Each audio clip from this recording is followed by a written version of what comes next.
नबी करीम सल्लल्लाहु अलैहि वसल्लम ने इरशाद फरमाया, क़यामत के करीब 7 निशानियाँ ज़ाहिर होंगी। नंबर 1, इल्म उठा लिया जाएगा।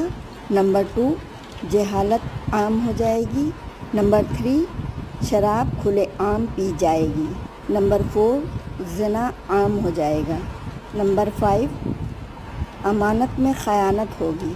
नंबर 6, मस्जिदों में लड़ाइयाँ होंगी। नंबर 7, वाइज़ीन दुनिया के लिए दीन का नाम लेंगे।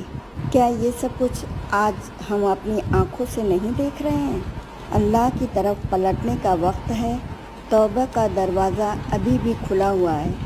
क़यामत करीब है। होश में आ जाओ मेरे प्यारे मोमिनों। अगर आपका दिल कांप गया हो तो इस वीडियो को ज़रूर शेयर करें, लाइक करें, कमेंट करें और सब्सक्राइब